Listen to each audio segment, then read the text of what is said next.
내게도 그리하소서라는 제목으로 하나님 말씀 전하겠습니다. 어느 교회에서 목사님께서 이제 처음 교회에 나온 새 가족 신방을 하게 되었답니다. 저희 교회 참 잘 나오셨어요. 앞으로도 계속해서 열심히 신앙생활 하셔서 교회 잘 나오시기 바랍니다. 그러면 그렇게 열심히 예수님 잘 믿고 신앙생활 열심히 하면 그 새가족 교육도 잘 받고 그렇게 열심히 신앙생활하면 교회에서 세례도 주고 집사 드립니다. 그럼 열심히 교회 나오세요. 새가족 성도님은 이 목사님의 말씀을 듣고 갑자기 눈이 휘둥그레졌어요. 아니 목사님 그게 정말입니까? 정말 교회 생활 열심히 하면 집사 줍니까? 그럼요. 목사가 거짓말하겠어요. 열심히만 나으세요. 그러면요 세례도 주고 집사 드립니다. 이 가난했던 이 새가족 성도는요 새빵살이 하면서도 목사님 말씀에 감동을 받아 열심히 교회에 나왔어요. 그래서 1년 만에 세례를 받았어요. 그리고 5년이 흐른 어느 날 목사님에게 이 성도가 찾아와 따지듯이 물었답니다. 아니 목사님 예수님만 잘 믿으면 집 사주신다면서요. 집은 언제 사주시는 겁니까? 어느 목사님께서 기도원에 가셔서 정말 열심히 기도하셨대요. 오랜 목회 생활에 지친 영혼에 기도원에 가서 말씀도 듣고 또 찬양도 하고 기도도 하고 덕분에 영적 재충전을 얻으면서 영적인 충만함, 성령 충만함을 다시금 목사님이 경험하게 됐답니다. 너무나 충만한 영적 자신감으로 그만 이 목사님이 한 가지 시험해보고 싶은 생각이 들게 되었답니다. 어떤 거냐? 내가 이렇게 성령으로 충만한 상태인데 어디 말씀대로 얼마나 이루어지는지 한번 볼까? 그래서 예수님의 말씀을 떠올려서 지극히 적은 믿음만으로도 이 산에게 명하여 저 바다에 빠지라고 하면 그대로 될 것이라는 예수님의 말씀을 떠올려서 의지해서 예수님이 산을 향해 명령을 내렸어요. 어떤 산이냐? 백두산을 향해 명령을 내렸습니다. 백두산아 예수님의 이름으로 명령하노니 들려서 동해 바다에 빠지거라. 그런데 아무리 소리쳐도 아무리 기도해도 반응이 없었어요. 그래서 다시 기도하며 주님께 물었습니다. 아니 예수님 어찌하여 주님의 말씀대로 이루어지지 않습니까? 그랬더니 세미한 음성으로 주님께서 말씀하셨대요. 뭐라고 말씀하셨느냐? 백두산을 동해바다에 빠쳐서 뭐 하려고? 여러분 열정을 다해 열심을 다해 최선을 다해 살아가는 삶, 우리 신앙생활에서도요 그런 모습 보면 되게 보기 좋죠. 정말 열심히 신앙생활하고 헌신적으로 생활하고 마치 우리가 첫사랑, 첫 경험을 했을 때 느꼈던 그 신앙의 열정을 가지고 살아가는 것처럼 그렇게 신앙의 열정을 가지고 살아가는 것을 보면 부럽기도 하고 또 한편으로는 그렇지 못한 지금의 우리의 모습을 그 사람을 통해 비춰보기도 하죠. 그러면서 스스로에게 우리 그렇게 질문하죠. 왜 우리는 그런 열정이 식어져 버린 것일까? 왜 우리에게는 그런 열심이 없는 것일까? 우리도 한때 그런 신앙의 젊은 열정이 있었어요. 집을 위해서 기도를 하고 자녀와 부모를 위해서 기도하고 때로는 정말 백두산을 향해 명할 정도로 신앙의 열정을 가지고 살았던 시간들이 저와 여러분들에게도 다 있었을 거예요. 신방 가서 젊은 시절 어떻게 신앙생활 하셨습니까? 물으면요 다 한편에 멋있는 소설과 같은 신앙의 드라마가 다 있더라고요. 젊은 시절 어떻게 교회를 섬겼고 교회까지 와서 기도하기 위해서 산을 넘고 물을 건너 강을 건너 교회까지 왔다는 이야기들 많이들 가지고 계셔요. 다 신앙의 열정들 다 가지고 계셔요. 그런데 한편으로 지금은 어떤가요? 우리에게 아직도 그러한 신앙의 열정이 남아있나요? 지금 저와 여러분들에게는 그 신앙의 열정이 지금도 유지되고 있습니까? 한편으로 보면 어찌 보면 당연한 생각이 들기도 해요. 왜냐? 우리가 마냥 20대 청춘일 수는 없죠. 우리 몸도 마음도 나이를 먹듯이 우리 신앙의 나이도 나이를 먹게 되는 것 어찌 보면 당연한 것일 수 있습니다. 지난 월요일에 며칠 전 월요일에 대전에서 오랜만에 목사님들 만나 이런저런 이야기를 나누게 되었습니다. 목사님들 만나면 여러 가지 이제 목회 이야기, 힘들었던 이야기 주로 하게 되는데 그 대부분의 이야기 중에 그 중에 하나가 설교죠. 설교. 말씀 준비하고 설교하는 것이 참 많이 힘들고 어렵다라는 그런 주제로 한참 또 이야기를 하게 됐습니다. 그러면서 들으면서 다른 목사님들도 늘 그것이 고민되었구나. 저도 그렇고 다른 많은 일들 사실 하고 싶지만 설교에 절대적인 양이 많으니까 사실 그 준비하기에 다 치여서 다른 에너지를 못 쏟게 되는 것이 좀 안타깝기도 하고, 또 남만 그렇게 고민하는 것이 아니라 다른 목사님들도 그 부분에 대해서 고민하는 것을 들으면서 이 부분이 다 우리 모든 목회자들이 함께 고민하는 고민이 되겠구나. 그러면서 또 한 가지 나왔던 이야기가 뭐냐면 설교의 주제에 대해서 말씀을 나누게 됐어요. 설교의 주제가 요즘은 어떤 말씀과 어떤 본문으로 목사님 설교하십니까? 이렇게 서로 이야기하다 보니까 그 주제에 대해서 우리가 이야기를 함께 나눴던 것 같아요. 만약에 우리 교회 강단에서 선포되어지는 말씀이 만약에 늘 한결같다면, 예를 들면 복음의 열정, 처음 복음을 듣고 느꼈던 어떤 첫사랑의 감격, 목사님의 설교가 주로 이런 첫사랑, 첫 신앙에 대한 그 열정과 감정과, 그래서 찬양을 불러도 눈물이 나고 기도하면 방언 터지고 몇 시간씩 소리 내어서 기도하고 그냥 입만 열면 주여 주여 불러 이렇게 한다면, 이렇게 매주일 강단에서 설교하게 된다면 여러분 어떠시겠습니까? 좋으신가요? 이상현 목사가 매주일 강단에서 불러 하고 막 불 받아라 하고 이러면 여러분 어떠시겠어요? 처음에 한두 번은 몰라도 그것이 매주일이라면 여러분 감당하시겠습니까? 지치겠죠. 왜 그럴까요?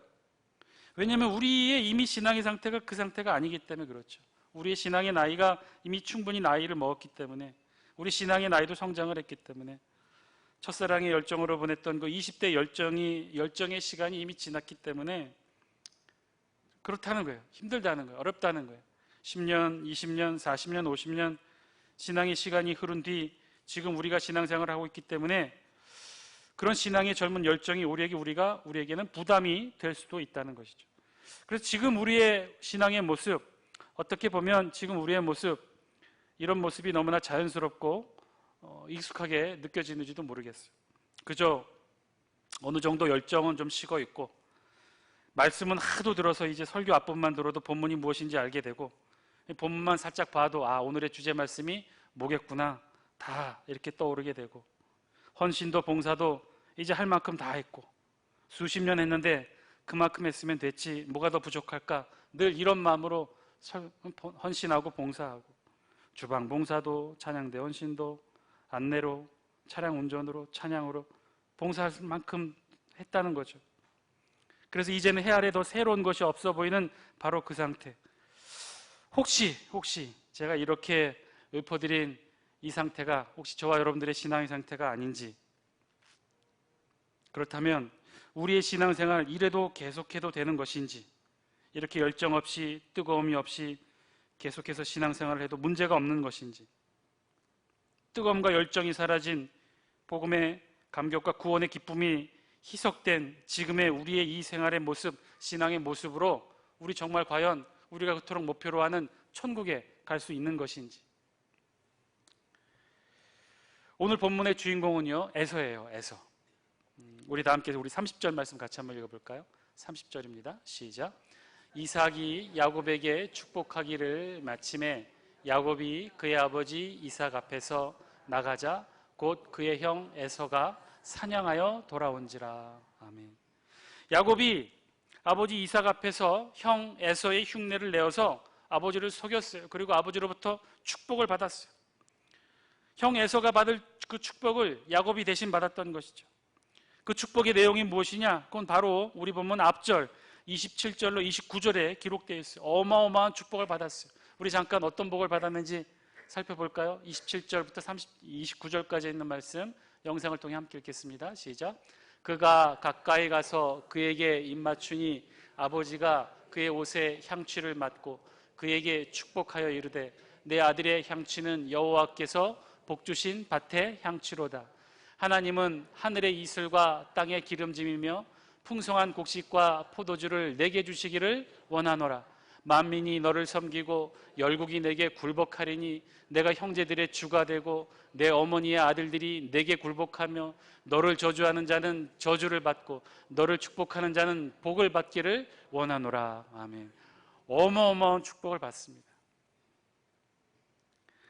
나중에 우리가 에서가 받을 복도 오늘 본문을 통해 살펴보겠지만 이 야곱이 빼앗아 받은 이 축복, 나중에 에서가 받게 되는 복에 비하면요, 그건 복도 아니에요.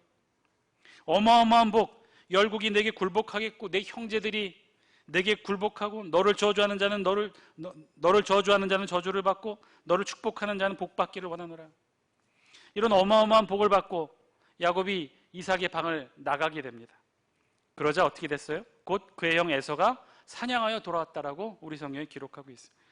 우리 성경이 묘사한 모습이에요. 마치 꼭 드라마의 한 장면 같죠. 야곱이 형 에서의 흉내를 내 이삭을 속여서 축복을 받고 그 방문을 나오자마자 그 집으로 에서가 씩씩거리며 사냥한 사냥감을 가지고 들어선 거예요. 그리고는 부엌으로 달려가 막 요리를 했겠죠. 별미를 만들었어요. 아버지가 좋아하는 음식을 만들었어요. 에서는 아버지가 좋아하는 음식을 두 손을 들고 아버지를 찾아가 아버지에게 축복을 빕니다. 아버지여 일어나서 아들이 사냥한 고기를 잡수시고 이제 마음껏 내게 축복하소서. 정말 드라마의 한 장면 같죠. 방금 야곱이 대신에 이 이삭을 아버지를 속여서 축복받고 방을 나갔는데, 아니 이제 이삭의 입장에서는 방금 전에 맏아들 에서에게 축복을 다했는데 또다시 에서가 들어온 꼴이 된 거예요. 우리 다 함께 33절에 있는 말씀 같이 한번 읽겠습니다. 시작. 이삭이 심히 크게 떨며 이르되 그러면 사냥한 고기를 내게 가져온 자가 누구냐? 내가 오기 전에 내가 다 먹고 그를 위하여 축복하였은즉 그가 반드시 복을 받을 것이니라. 아멘. 33절 앞부분에 뭐라고 시작하냐면요, 이삭이 심히 크게 떨며 두려워했다는 거예요. 크게 심히 떨었다는 거예요. 이 상황을 막다뜨리는 거예요. 방금 전에 자신은 에서라고 생각해서 마음껏 어마어마한 축복을 다 쏟아 부었어요. 그런데 뒤늦게 에서라고 이야기하며 별미를 들고 온 아들이 있었다는 거예요. 이 사실을 이삭이 깨닫고는 심히 크게 떨며 두려워했다고 그랬어요. 자, 이삭이 이 순간 무슨 생각을 했을까요? 아마 첫 번째 반응은 놀라움이었을 거예요. 어째서 이런 일이 일어났을까? 야곱이 자신을 속여 에서에게 줄 축복을 가로채리라고는 절대로 이삭은 생각해 보지 못했을 거예요. 두 번째 이삭이 든 생각은 아마도 두려움이었을 거예요. 사실은 어땠습니까? 이삭도 하나님의 뜻이 에서가 아닌 야곱에게 있었다는 사실을 이삭도 알고 있었다고 그랬죠. 리브가를 통해 하나님이 말씀해 주셨어요. 작은 자가 큰 자를 섬기리라. 하나님의 뜻이 어디에 있는지, 에서가 아닌 야곱에 있는지, 장자가 아닌 차자에게 있었다는 사실을 이삭도 알고 있었어요. 그러나 이삭은 꼼수를 부렸어요.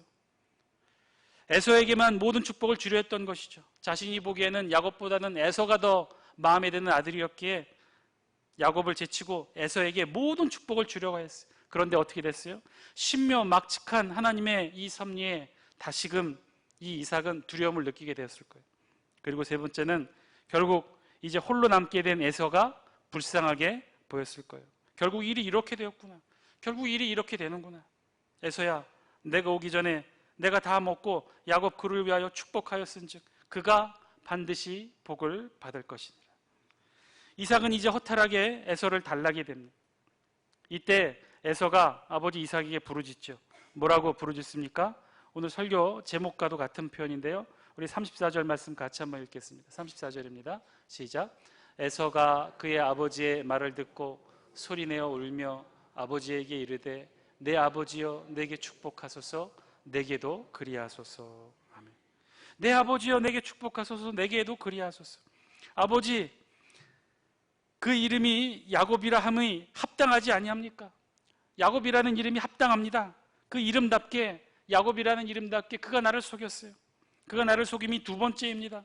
전에는 나의 장자의 명분을 속여서 빼앗아 가더니 이제는 내 복도 속여서 빼앗아 갔습니다. 야곱 기본적인 뜻이 무엇인가요? 야곱은요, 발꿈치를 잡다라는 뜻이에요. 발꿈치를 잡다. 그런데 이것이 나중에 발전해서 계략을 꾸미다, 밀어내다, 속이다 이런 뜻이 된 거예요. 그 이름이 야곱이더니 결국 이렇게 나를 속이지 않았습니까? 야곱 이름이 합당합니다. 그 이름대로 야곱이 나를 두 번이나 속였어요. 억울합니다. 그러니 내 아버지여 내게도 축복하소서, 내게도 그리하소서. 에서가 어찌나 억울했던지 에서는 계속해서 똑같이 반복하여 아버지 이삭에게 강청해요. 38절 후반부에 보면 똑같은 표현이 있죠. 내 아버지여 내게 축복하소서, 내게도 그리하소서. 이제 그런 에서를 향해 이삭이 축복합니다. 축복 아닌 축복을 하게 되죠. 우리 다 함께 39절에서 40절 말씀 같이 한번 읽겠습니다. 시작.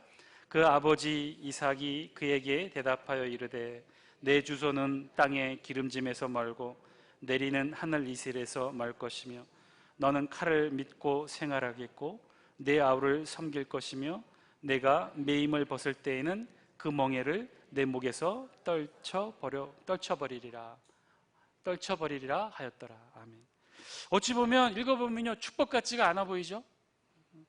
뭐라고 되어 있습니까? 내 주소는 땅의 기름짐에서 멀고 내리는 하늘 이슬에서 멀 것이며. 여러분 이 말씀 들으면 뭐가 떠오릅니까? 방금 전에 야곱을 축복했던 그 축복의 말씀 28절. 하나님은 하늘의 이슬과 땅의 기름짐이며 풍성한 곡식과 포도주를 내게 주시기를 원하노라. 이삭이 야곱을 향해 축복했던 그 축복의 말씀 정확하게 바꾸어서 반대로 지금 에서에게 하고 있죠. 뭐라고 하고 있어요? 내 주소는 땅의 기름짐에서 멀 것이며 내리는 하늘 이슬에서 멀 것이다. 왜요? 야곱에게 다 갔으니까. 에서에게는 줄 것이 없으니까. 야곱은 그런데 에서는 아니냐는 거예요. 에서는 땅의 기름짐에서 멀다는 거예요. 하늘 이슬에서도 먼다는 거예요. 그런 축복이 없다는 거죠. 그래서 이것은요 축복이 아니라 저주예요. 너는 칼을 믿고 생활하겠고 내 아우를 섬길 것이다. 실제로 이 에서의 후손 에돔 족속은요 이스라엘의 속국이 됩니다. 아하스왕 때 잠시 한번 독립한 적을 빼고는요 늘 이스라엘의 지배를 받아 민족으로 살게 되죠. 동생 야곱의 이름 또 다른 이름이 이스라엘이었죠. 그 이스라엘을 섬기게 되는 거예요. 그리고 내가 매임을 벗을 때에는 그 멍에를 내 몫에서 떨쳐버리리라. 이 또 다른 예언의 말처럼 이 말대로 실제로 됩니다. 신구약 중간 시대에 보면요 요한 힐카누스 때에 에돔이 이스라엘에 완전히 병합돼요. 그냥 속국 정도가 아니라 조공을 바치는 속국 정도가 아니라 완전히 이스라엘에 병합이 됩니다.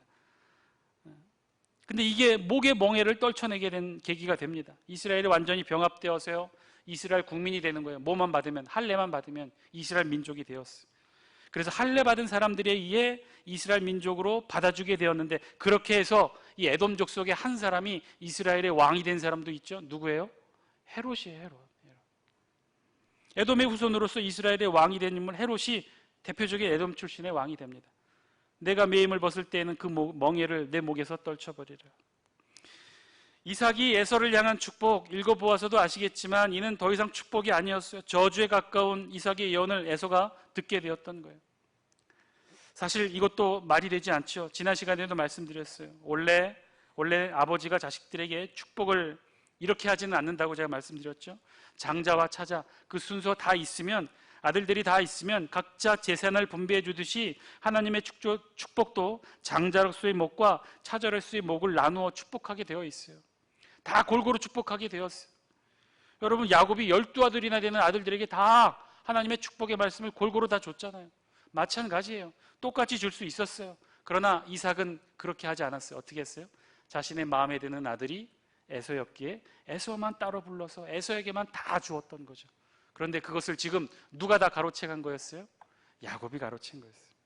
자신이 좋아하는 아들, 자신의 취향에 맞는 아들 에서에게 모든 축복을 다 주려는 그의 잘못된 이 편향된 부성애가 결국은 진짜 사랑하는 에서에게는요 정작 아무것도 줄 수 없게 되었고, 성경의 표현처럼 빌복을 하나도 남기지 못해서 이제는 어쩔 수 없이 저주에 가까운 예언을 하게 됐던 것이죠.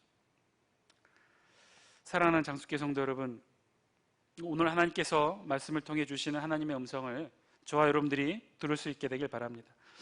어쩌면요 오늘 본문의 주인공은요 에서일 겁니다. 에서, 비련의 주인공이죠. 야곱에게 속아서 모든 것을 빼앗겨버린 비련의 주인공. 불쌍하기도 하고요 읽어보면 안쓰럽기도 합니다. 결국 이 에서는요 극도의 분노의 감정으로 야곱을 죽이려고 마음까지 먹게 돼요. 우리 본문 마지막 절 41절 말씀이 그 내용을 담고 있는데요, 우리 영상을 통해 같이 한번 읽겠습니다. 41절 시작.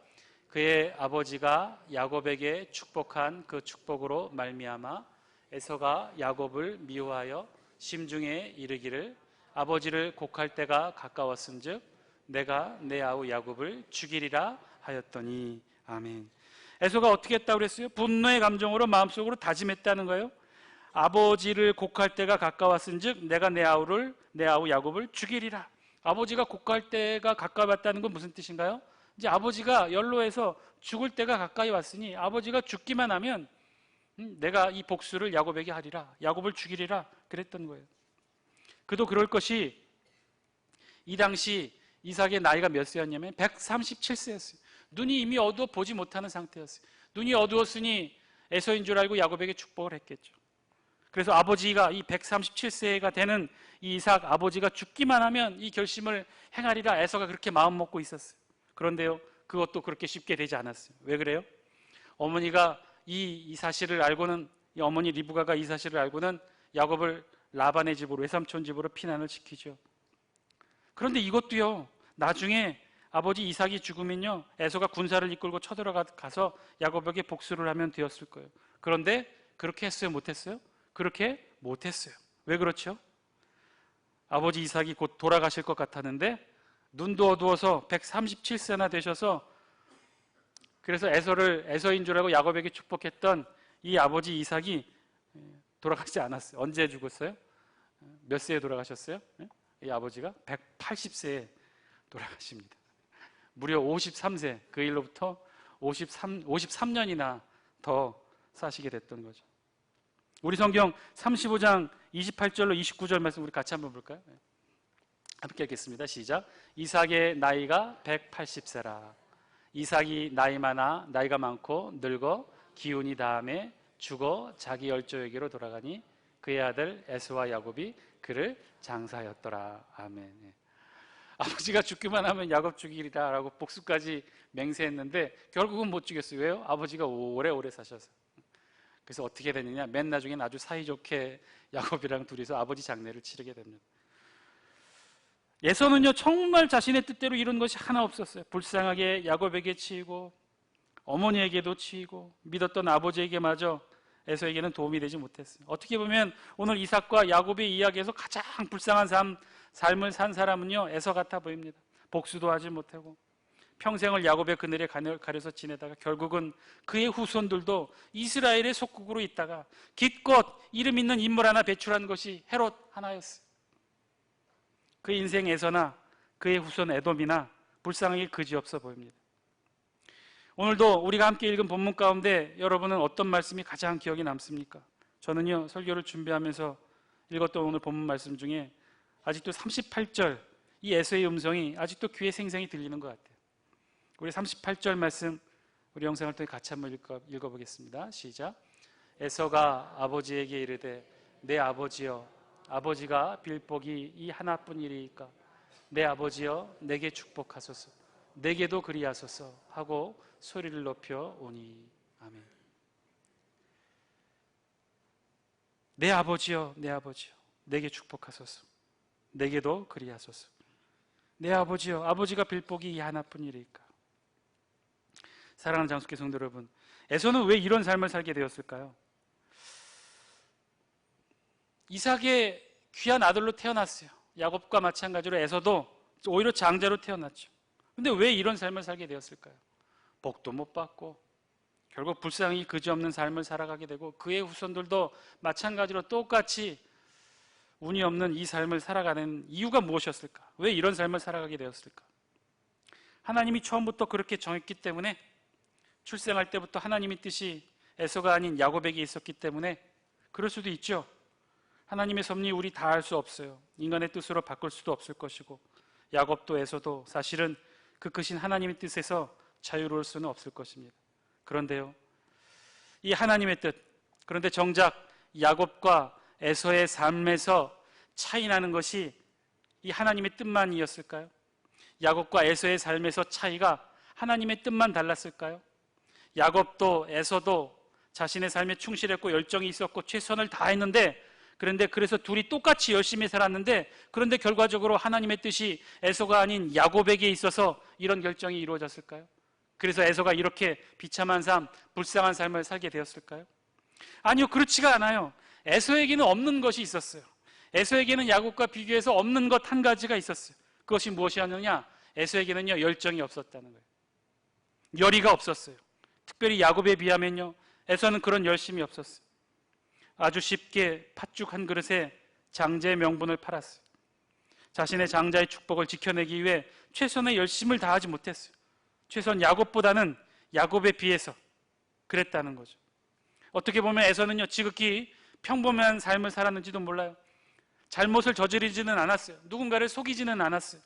자신의 삶에서 정말 성실하게 최선을 다했는지도 몰라요. 그냥 사냥하고 그것 가지고 요리하고, 당시 수렵 목축 사회에서 어쩌면 에서는요, 야곱보다 좋은 생존 기술과 능력을 가지고 있는지도 몰라요. 자신의 삶에서 능력과 재능을 가지고, 능력도 있었고 재능도 있었고, 그러니 아버지 이삭의 마음을 움직였겠죠. 하나님의 뜻이 아님에도 불구하고 에서에게 모든 축복을 다 주올 만큼 이삭의 눈에는 에서가 쏙 들었는지도 몰라요. 그런데요, 그런 에서에게 한 가지가 없었다는 거예요. 그것은 야곱에 비해 하늘의 축복에 대해, 장자로서의 축복에 대해 열의와 열망이, 열심이, 열정이 에서에게는 없었다는 거예요. 어쩌면 에서가 그렇게 생각했는지도 모르죠. 당연히 자신의 목이라고 생각했는지도 몰라요. 어쩌면 당연히 아버지 이삭이 자신을 더 사랑하니까, 자기가 장자니까 변함없이 자연히 재산을 상속받듯 하늘의 축복도 그렇게 상속받게 되는 줄로 여겼는지도 모르겠어요. 그러니 따로 열심을 내지 않았겠죠. 따로 욕심을 내지 않았겠죠. 그저 팥죽 한 그릇에 장자의 명분을 달라는 동생의 야곱의 말을 우습게 여겼는지도 몰라요. 왜냐? 하늘의 축복은 자연히 자신의 것으로 생각했겠죠. 자신이 장자니까, 아버지가 나를 사랑하니까, 내게는 다른 야곱에게 없는 능력도 있고 재능도 있으니까. 그런데요, 그렇지가 않았어요. 어쩌면 우리 하나님의 뜻과 결정도 사실 이것을 보고 결정하지 않았을까요? 야곱, 발꿈치를 잡았다. 발꿈치를 잡고, 형 에서의 발꿈치를 잡고 태어나는 야곱을 보시고 우리 하나님도 그 뜻을 정하지 않았을까요? 야곱, 에서가 아닌 야콥. 이 이름 야콥에는요, 그래서 하나님이 보시기에 속임이 아니라 열정이 담겨 있었고, 결국 우리 하나님의 눈에는 그것을, 야곱을 열심으로 보지 않았을까요? 사랑하는 장숙회 성도 여러분, 다시 처음의 주제로 우리 돌아가기 원합니다. 우리도 신앙의 나이에 따라 수십 년의 신앙생활을 해오고 있죠. 우리의 모습도 돌아보건대 예전 첫사랑의 열정과는 너무나 동떨어진 습관화되고 의무화된 그런 신앙생활 하고 있는지도 모르겠어요. 그저 때 되면 주일 지키고, 시간 되면 수요기도에 나오고, 조금의 일찍 조금 서둘러서 새벽기도 나오고, 그저 하던 대로 봉사하고 섬기고 헌신하고. 우리 이대로 가도 괜찮은 걸까요? 우리 이대로 그냥 신앙생활해도 천국 갈 수 있고, 그저 이렇게 해오던 대로 신앙생활하면 하나님 자녀가 되고, 그저 이렇게 우리가 헌신하고 봉사하면 예수 그리스도의 보혈의 공로를 입기에 부족함이 없는 것일까요? 그냥 이대로, 그냥 이 상태로 그냥 이렇게 예배드리고 주일 성수하고 그저 해오던 대로 봉사하고, 그저 내가 할 수 있는 범위에서 지치지 않게, 쓰러지지 않게 그저 해오던 대로 신앙생활 하가면 그저 우리에게 당연한 것처럼 천국 가고, 우리에게 당연한 것처럼 하나님의 자녀가 되고, 우리 이대로 괜찮은 걸까요? 혹시 정말 혹시 아주 먼 훗날 우리도 하나님 앞에서 에서처럼 그렇게 부르짖는 것은 아닐까요? 내 아버지여, 내 아버지여, 내게도 축복하소서, 내게도 그리하소서. 이미 야곱에게 다 빼앗겨 놓고, 열정 없는 삶 마음껏 살아놓고, 당연히 내게 줄 것이라, 당연히 상속받을 것이라 자부하면서 편안한 신앙생활 하다가 마지막 하나님 앞에 내게도 그리하소서, 내게도 그리하소서.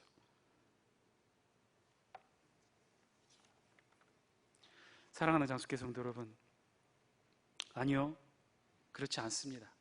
우리에게 열정이라 함은, 우리에게 신앙의 열정이라 함은 늘 우리와 함께하는 신앙의 정수입니다. 그저 어느 때, 첫사랑 때 잠시 잠깐 한때 품었던 것이 열정이 아니라 마지막까지 우리가 놓지 말아야 될 신앙의 본질이 신앙의 열정인 줄 믿습니다.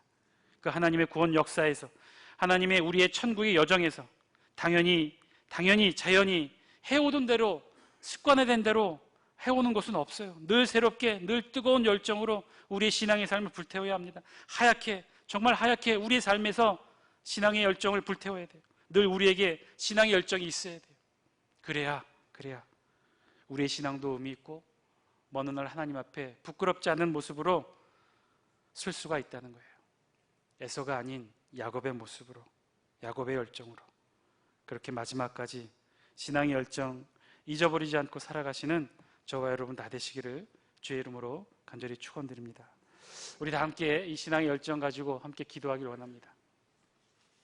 하나님, 마지막 그때까지 신앙의 열정 잃지 않고 살아가는 우리가 되게 하여 주옵소서.